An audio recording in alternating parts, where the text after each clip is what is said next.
여러분들 대부분은 아마 자전거를 탈 수 있으리라 믿습니다. 그런데 태어나서부터 자전거를 탈 수 있었던 것은 아니잖아요. 그렇죠? 자전거를 타기 위해서 많은 노력을 했고, 어떤 경우에는 막 떨어져서 상처를 입기도 하고 힘든 그런 경우도 있잖아요. 어떤 분은 쉽게 탈 수 있지만 어떤 분들은 참 어렵게. 그렇죠? 그렇게 해서 이제 겨우 익숙해지고, 좀 더 익숙해지다 보면 어때요? 이제는 그냥 손 안 잡고도, 핸들을 손 안 잡고도 탈 수 있는 그런 경지에까지 이렇게 갈 수 있게 되는 경우도 있잖아요. 방법을 터득했고 익숙해졌기 때문입니다. 그런데 이런 법칙은 우리가 살아가는 일상생활에서도 여러 가지로 이제 적용이 되죠.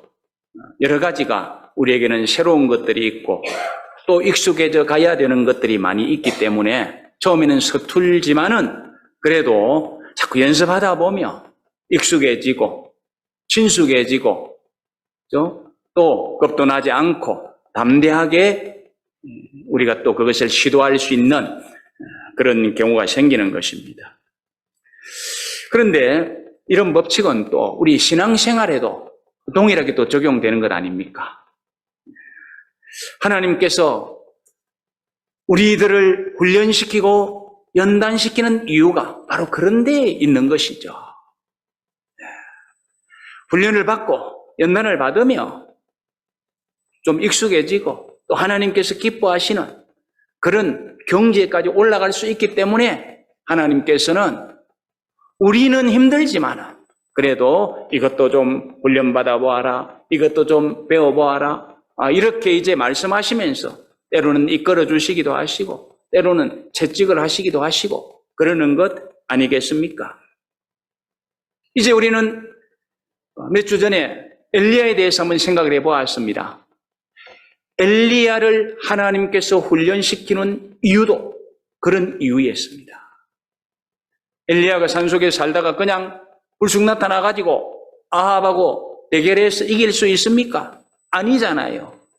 그래서 하나님께서는 이제 엘리야를 훈련시키셔서 그 이스라엘의 가장 악명 높았다고 하는 아합과 대결해서 이길 수 있도록 하시는 것이죠. 그래서 하나님께서 이제 훈련을 엘리야에게 시킵니다. 우리가 훈련 첫 장면을 몇 주 전에 보았습니다. 하나님께서 엘리야에게 말씀을 주십니다. 앞으로 3년 반 동안 비도 없을 것이고 이슬도 없을 것이다. 그러시면서 어떻게 말씀합니까?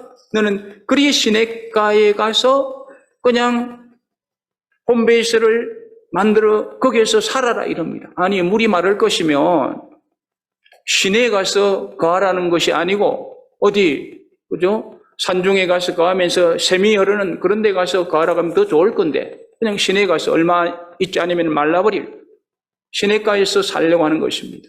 뭘 먹고 삽니까? 그런 하나님께서 말씀하시죠. 시냇가에 살아라. 그러면은 까마귀가 너에게 먹을 것 먹여줄 것이다. 어떻게 보면은 믿을 수 없는 이야기처럼 들리는 말씀입니다. 그런데 엘리야는 하나님의 부름을 받았다라는 그런 확신이 있어요. 믿음이 있는 거죠.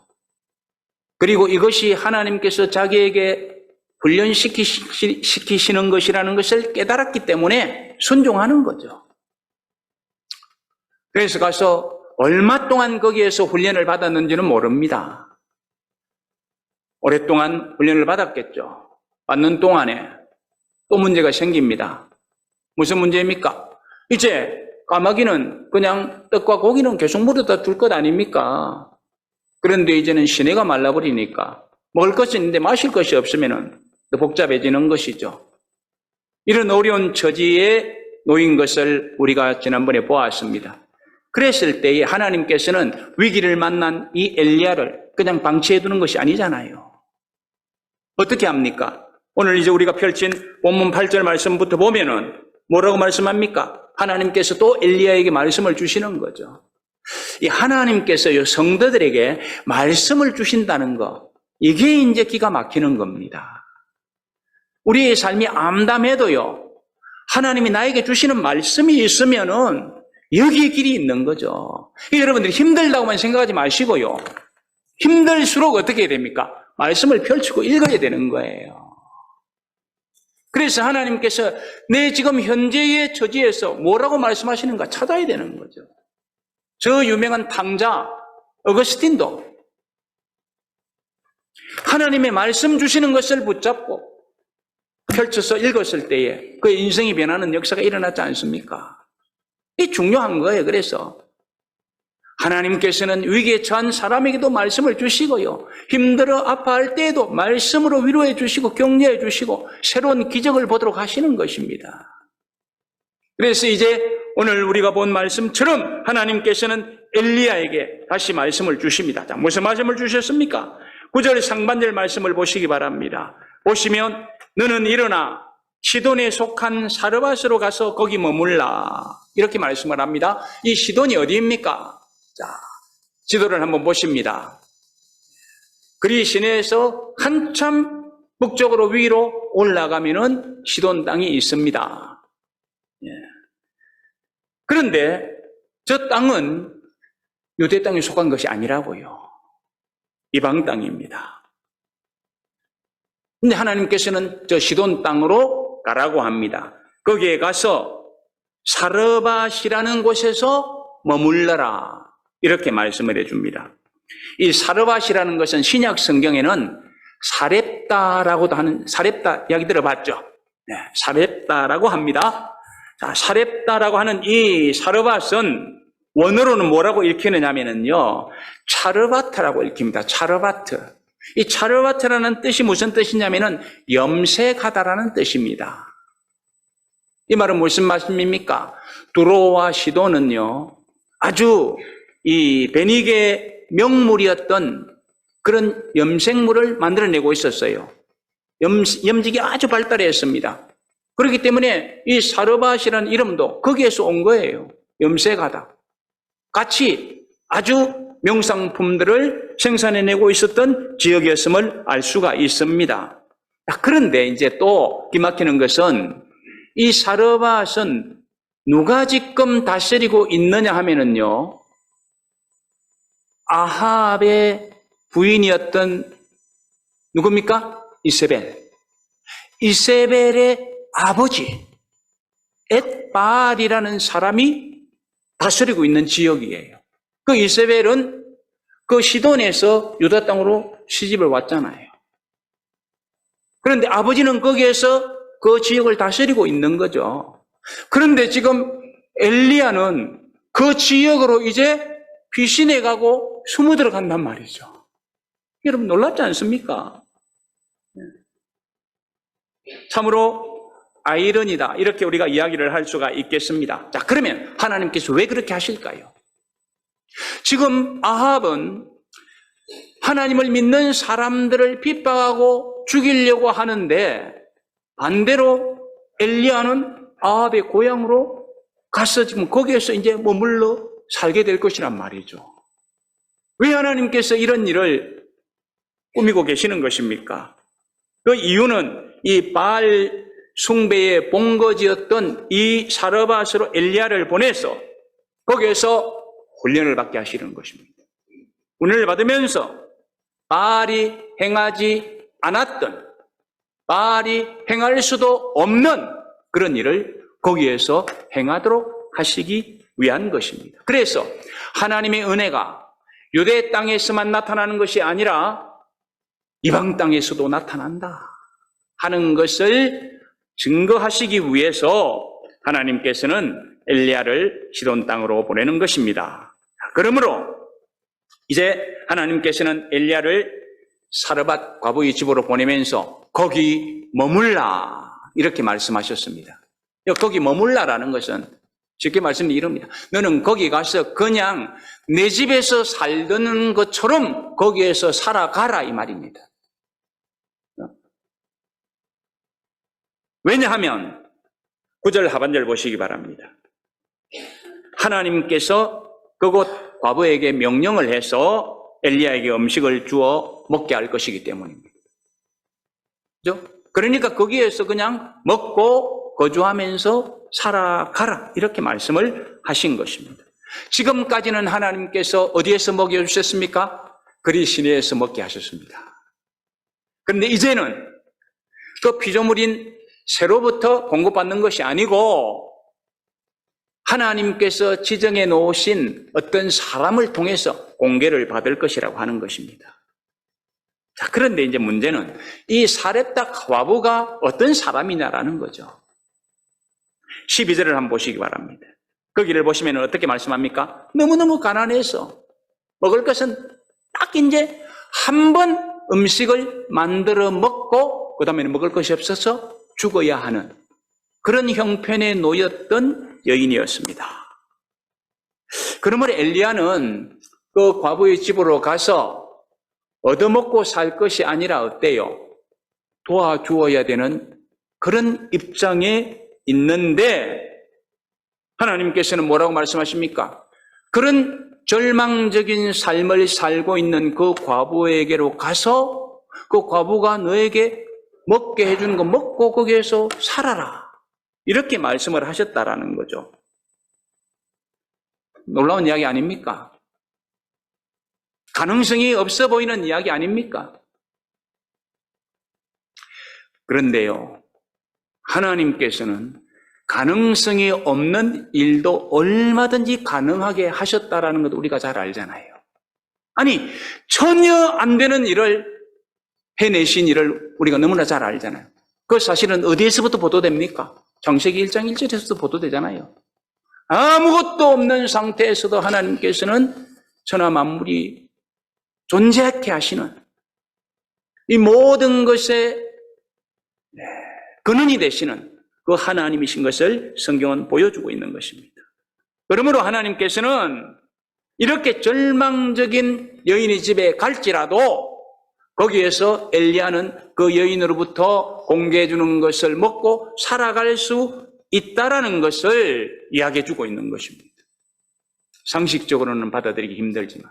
그러니까 여기에 뭐가 필요합니까? 믿음이 필요하고 훈련이라는 것으로 인정하고 받아들일 때에만 가능한 것입니다. 사실요, 고대 사회에서 이 과부는 여러 가지 면에서 사회적으로, 경제적으로 힘들고 어려운 그러한 대상이었습니다. 어떻게 보면은 생존의 위험을 가장 많이 느꼈던 계층이기도 합니다. 따라서 과부가 된다는 것은 이제 살아갈 길이 정말 막막하다는 그러한 상태에 빠지는 것이죠. 그래서 성경은 뭐라고 합니까? 고아와 과부를 도와주어라. 이렇게 말씀을 하잖아요. 그런데 하나님께서는 그 도와줘야 할 대상을 향하여 어떻게 합니까? 엘리야야 가서 도와주어라 라고 하지 않고 가서 그 사람에게로부터 얻어먹고 살아라 이렇게 이야기를 하는 거죠. 그러니까 이게 참 힘든 겁니다. 하나님께서는 거꾸로 말씀하시기 때문에. 그러면 하나님께서 이렇게 말도 안 되는 말씀을 하시는 이유가 있을 거 아니에요. 하나님은 합리적이신 분이십니다. 상식을 벗어나서 활동하지 않는 분이잖아요. 그렇기 때문에 하나님께서 이렇게 말씀하시는 이유가 있을 거단 말이죠. 왜 그렇게 말씀하십니까? 이 세상의 눈으로 볼 때는 약하고 천한 자일지라도 하나님께서는 그 사람을 은총의 대상으로 삼을 수 있다는 거 보여주시는 것입니다. 또 그 일로 인하여 엘리야는 훈련받고 그 은총의 대상으로 삼음받았던 그 사람에게는 하나님께서 어떻게 역사하시고 어떻게 복을 주시는가 하시는 것을 한번 보라는 것이죠. 그러므로 우리는 이 말씀을 우리 마음에 잘 이렇게 품어두어야 됩니다. 내가 뭐 이런 사람이다 저런 사람이라는 거, 내가 이런 처지에 있다 이런 형편이 있다가 중요한 것이 아니라 하나님께서는 어떻게 일을 하시는가 하는 것을 우리가 잘 보아두어야 된다는 것이죠. 그래서 하나님께서는 그 일을 통하여 하나님이 어떻게 일하시는가 보고 아 그렇구나 하면서 도전을 받도록 하기 위해서 첫째는 엘리야의 훈련이 필요했고, 둘째는 하나님이 은총 베푸시는 자가 하나님의 뜻대로 행할 때 누리는 은혜가 무엇인가? 그리고 그것을 보는 사람들이 도전을 받아야 된다. 세 가지 의미가 있는 거죠. 자, 그런데요, 이상한 것은 3년 반 동안 흉년이 계속되었지 않습니까? 그러니까 시돈 땅에만 힘든 사람이 있겠습니까? 시돈 땅에 사는 과부만 힘들겠습니까? 유대 땅에 사는 과부들은 어떨까요? 아니, 과부가 아니라도 어떨까요? 일반 평민들이라도 힘들고 어렵겠죠. 그런데 하나님께서는 딱 지목을 하십니다. 저 시돈 땅 사르밧에 사는 과부에로 가라고 이렇게 말씀을 하시는 것입니다. 왜 그러시는 것입니까? 이유가 있습니다. 당시 상황이 어떻다고요? 이스라엘 백성들은 하나님을 의지하는 신앙에서 떠나버렸습니다. 하나님이 자꾸 가까이 오도록 초청을 하시는데도 그들은 자꾸 멀리 가고 있습니다. 우리 찬송가에 있던 것처럼 멀리 갔더니 멀리 가고 있었습니다. 그러니까 하나님이 초청해서 은혜 베푸시기를 원하여 부르시는데 자꾸 멀리 가는 그들에게 하나님의 은혜의 역사를 나타내신들 그들이 그것을 누릴 수 있겠습니까? 여러분 생각해 보시기 바랍니다. 하나님의 은혜의 역사는 어떻게 나타나고 그 은혜의 역사를 누리는 자들은 누가 누리는 것입니까? 하나님의 은혜를 막 쏟아부어 주시는데도 그것을 감당하지 못하는 사람들은 그 하나님의 은혜를 절대 누리지 못합니다. 하나님이 무능해서가 아니고 사람들이 부패하고 열악해서 그 거룩하신 하나님께서 베푸시는 은혜를 수용할 수 없기 때문에 그렇습니다. 여러분 한번 생각해 보십시오. 하나님은 은혜를 베푸시는데 그 은혜 베푸시는 하나님 이 죄악에 물들어 있는 사람들이 거부하고 멸시하면은 그 하나님의 은혜가 그 사람들 위해 작용하겠습니까? 안 되는 것이죠. 그런데 지금 이스라엘 백성들은 어떤 상황에 있다고요? 한결같이 부패하고 타락해 있습니다. 그러므로 하나님께서는 유대 땅에 있는 사람들에게 그 은혜를 베풀기를 원하지 않으시는 거죠. 또 베푼들 그들이 그것을 누릴 수 없는 것이죠. 그래서 하나님께서는 누구를 보십니까? 저 시돈 땅에 있는 사르밧의 과부는 이 은혜를 누릴 수 있다 하는 것을 보시는 거예요. 그래서 하나님께서는 그 사람을 지목하는 것입니다. 여러분, 우리가 살아가면서요, 같이 신앙생활 하지만은 누구는 은혜를 입고 누구는 복을 받습니다. 근데 나에게는 그 복이 안 오는 경우도 있어요. 왜 그럴까요? 왜 그럴까요? 생각해 보시기 바랍니다. 하나님이 주셔야 누리는 것 아닙니까? 하나님이 주셔도 누리지 못하는 사람들이 있기 때문이 아닙니까? 그러므로 오늘 우리가 이 말씀을 생각하면서 많은 것을 한번 이렇게 생각을 해 두어야 될 것입니다.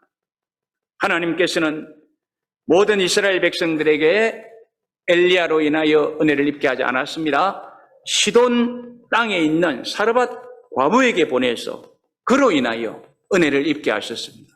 다른 사람들은 다 하나님을 배교하고 있습니다. 그렇기 때문에 하나님께서는 그들에게 그 은혜를 줄 수가 없는 것입니다. 그래서 이런 사실에 대해서 우리가 누가복음 4장 26절 한번 보실까요? 거기를 보시면 뭐라고 말씀합니까? 엘리야가 그 중 한 사람에게도 보내심을 받지 않고 오직 시돈 땅에 있는 사렙다의 한 과부에게 뿐이었으며. 이제 이해가 되죠? 이 말씀을 우리가 정확하게 이해할 수가 있습니다. 자, 그런데 여호와께서 이 엘리야를 사르밧 과부의 집에 보내면서 뭐라고 하십니까? 자, 다시 9절 하반절을 한번 보실까요? 거기를 보시면은 내가 그곳 과부에게 명령하여 내게 음식을 주게 하였느니라 이렇게 말씀을 합니다. 우리는 이 말씀에서 두 가지 측면에서 여호와께서 엘리야에게 주신 확신을 읽어내야 됩니다. 하나는 무엇입니까? 여호와께서 그 과부에게 명령해 놓았다는 것입니다. 하나님의 절대 주권을 가지시고 주장하시면서 유효적인 섭리를 이루어 가시는데 그 섭리가 누구에게 나타나게 하시겠다고 하시는 것입니까? 이 사렙다 과부에게 나타나도록 하시겠다는 것입니다. 그런데 이것을 무엇으로요? 명령해서. 그러므로 이 과부의 마음은 절대적으로 그렇게 움직일 수밖에 없다라는 것입니다. 이렇게 이제 엘리야에게 말씀을 주시는 겁니다. 그리고 또 하나는 뭐냐 하면은 하나님께서 명령하셨는데 이것은 앞으로 너에게 그렇게 해줄 것이다 라고가 아니라 시제를 아예 뭐라고 했습니까? 완료행으로 이미 그렇게 해 놓았다라고 딱 완료행으로 못 박아 놓았습니다. 그렇게 하심으로 하나님께서 이제 엘리야에게 말씀하신 그것은 그대로 이루어질 것이라는 것을 보장해 주시는 것입니다. 여러분 한번 생각해 보시면 하나님께서 결과를 만들어 놓았는데 그 결과를 바꿀 사람이 있겠습니까? 아무도 없는 거죠. 그래서 이 두 가지, 하나는 명령해 놓았다. 그리고 하나는 이미 그렇게 만들어 놓았다. 결과적으로 완성해 놓았다. 그렇기 때문에 엘리야는 어떻습니까? 확신을 가지고 이제 가는 거죠.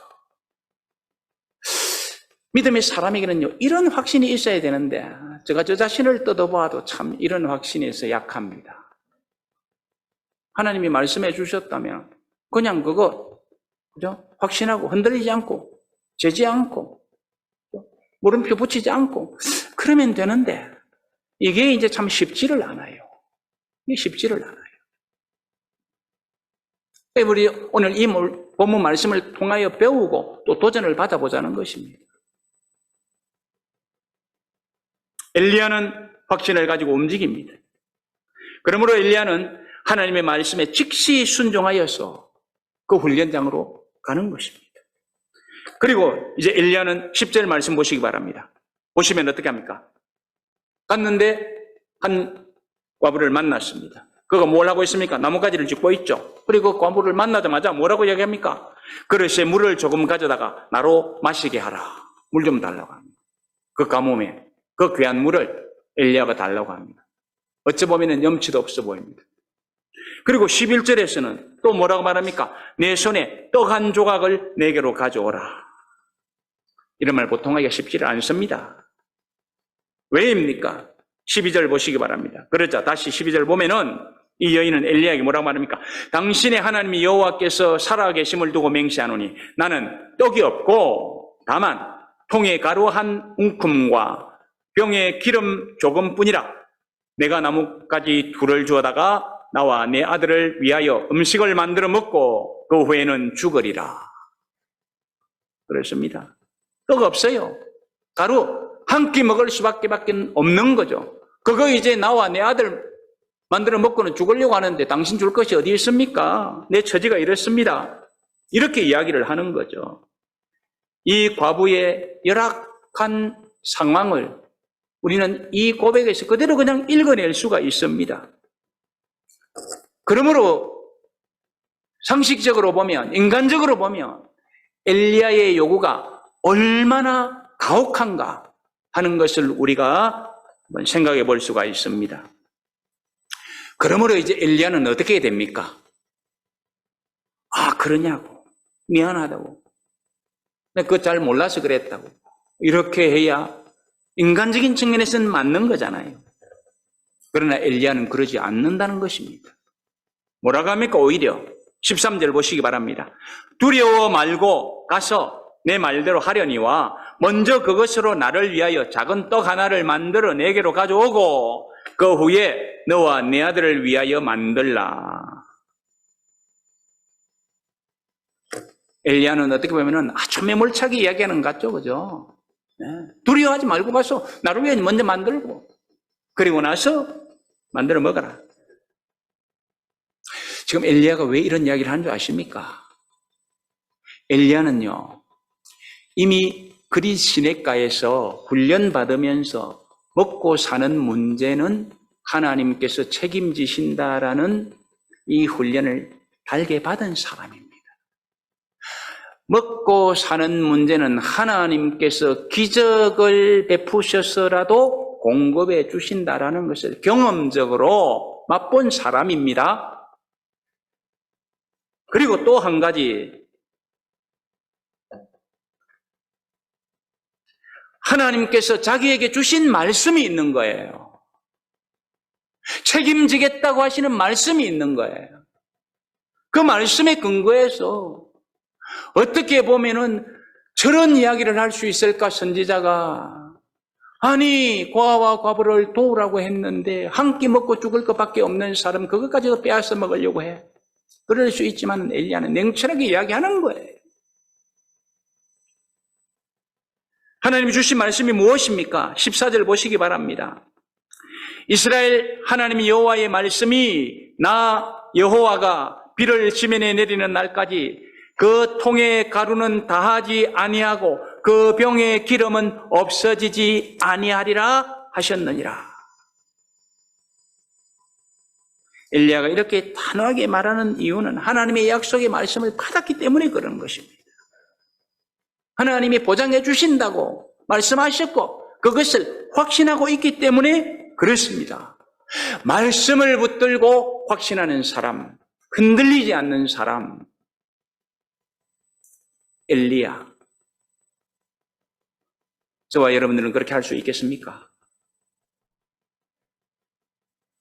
스스로 한번 체크를 한번 해보시면 좋겠습니다. 우리가 그런 신앙으로 나아갈 수 있었으면 좋겠습니다. 엘리야에게는 확신이 있었기 때문에 한 개밖에 먹을 것이 없습니다. 그래도 그거 만들 나에게 다오. 그리고 너 다음 만들어 먹어. 말씀에 확신이 있으니까 한 끼 만들어 먹으면 자기밖에는 없지만은 하나님이 공급해 주실 것인가 그 다음 것도 만들 수가 있는 것을 알잖아요. 그러니까 이런 이야기를 할 수 있는 것이죠. 자, 그렇다면은요, 이제 여러분들에게 한번 여쭤보겠습니다. 만약에 여러분들이 지금 엘리야 앞에 서 계신다고 하십시다. 그리고 지금 엘리야가 이 사렙다 과부에게 하는 것처럼 이야기를 한다고 한번 가정을 해보십시다. 그때 여러분들은 어떻게 하시겠습니까? 딱 한 번 먹을 밖에 없는데 그것 달라고 한단 말이죠. 어떻게 드릴 수 있겠습니까? 우리가 이런 질문을 한번 해보아야 하는 것은요, 선하신 하나님께서 때로는 나에게 가장 귀한 것을 요구하기도 하시고 나에게 가장 필요한 것을 달라고 하실 때도 있기 때문입니다. 오늘 사렙다 과부에게 이런 요구가 있잖아요. 또 여러분들이 아시는 대로 아브라함 경우를 볼까요? 100세에 얻은 아들 이삭입니다. 그 이삭을 하나님께서는 번제로 받으시겠다고 합니다. 불에 태워, 칼로 조각을 내어서 불에 태워 제사로 드리는 그 제물을 받으시겠다고 하는 것입니다.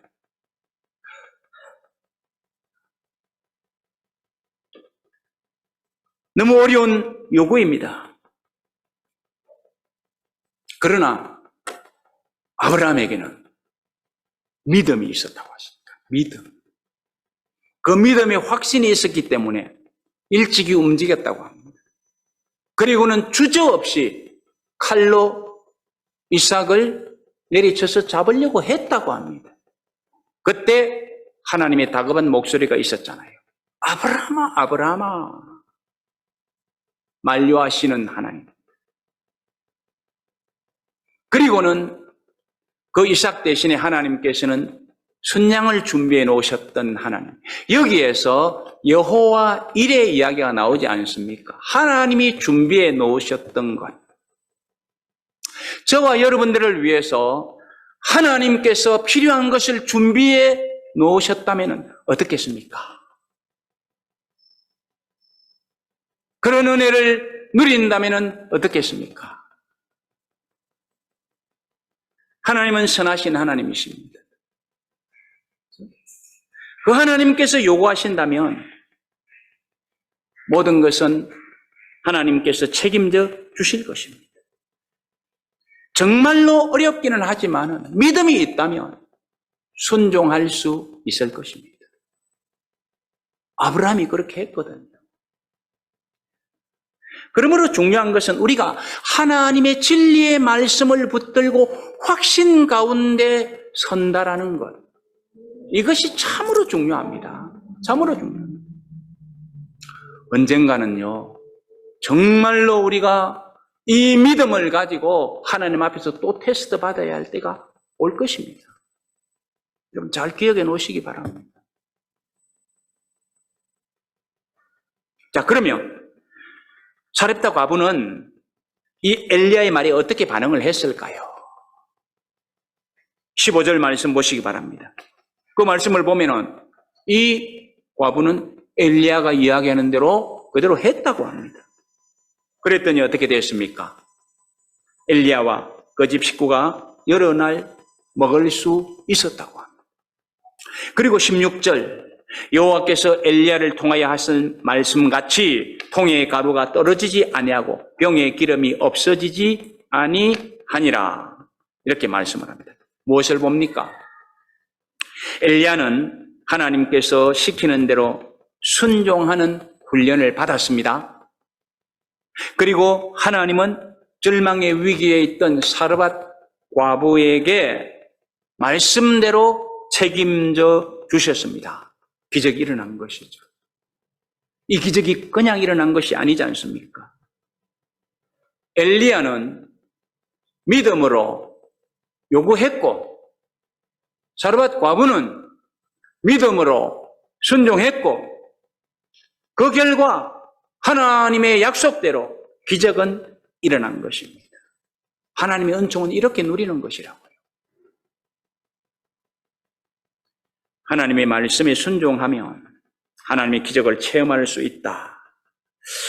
이 말씀을 오늘 성경은 우리에게 보여주고 있습니다. 극심한 흉년과 가뭄으로 인하여서 단 한 끼밖에 먹을 수 없는 그것, 바로 그 생명을 담보하는 것이잖아요.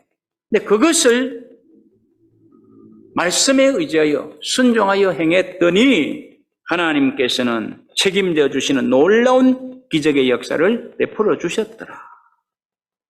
그런데 오늘을 살아가는 저와 여러분들, 하나님의 기적이 필요 없는 사람들입니까?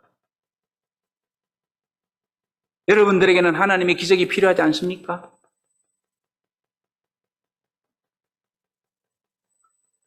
이 필요한 기적을 우리는 어떻게 맛보아야 됩니까? 저는 하나님이 기적을 베푸시는 하나님으로 믿습니다. 예, 믿습니다.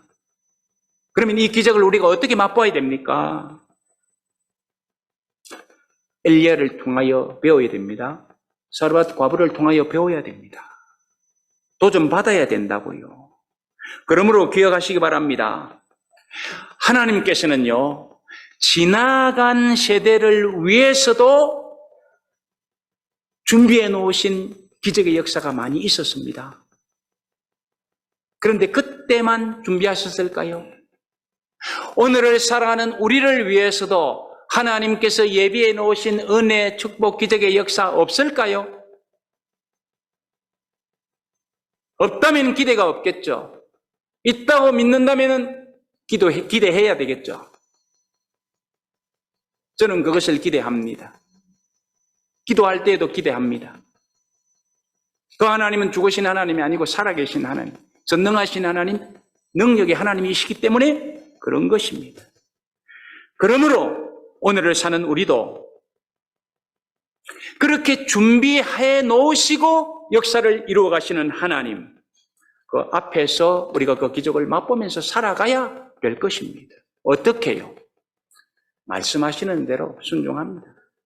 오라면 오면 됩니다. 가라면 가면 됩니다. 이것을 하라고 하면 하면 됩니다.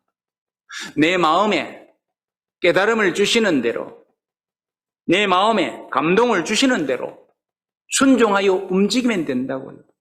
그런데 우리는 간혹 내 마음에 감동도 주시고 내 마음에 깨달음도 주시는데 그대로 움직이지 않는 경우가 있어요. 저 경우에도 하나님께서 진한 감동을 주시고 깨달음을 주시는데도 미적거리는 경우가 있더라고요. 여러분들은 어떻습니까? 그러면은 벌써 밀리는 것 아니겠어요? 생각하십시다.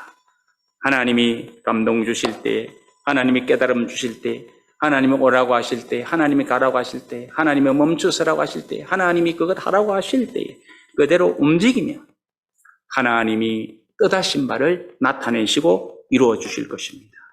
그러므로 바라기는요, 오늘을 살면서 내 능력으로만 살아가려고 발버둥을 치는 어리석은 자가 되어서는 안 됩니다. 우리의 인생은 한계 속에 있기 때문에 내 능력으로만 살려고 하면은 안 돼요. 내게 능력 주시는 자 안에서 우리가 살아가야 되는 것이죠. 그 능력을 더듬으며 살아가야 되는 것입니다. 거기에 역사가 있고 거기에 기적이 있고 거기에 놀라운 일을 행할 수 있게 되는 은총이 있는 것입니다. 그러므로 오늘 엘리야를 생각해 보시고 사랍다 가브를 생각해 보시기 바랍니다. 그러면서 종종 하나님께서 나에게 이런 놀라운 일을 행해 주셨다? 이런 고백을 하실 수 있는 저와 여러분들이 되시기를 주님의 이름으로 축복합니다.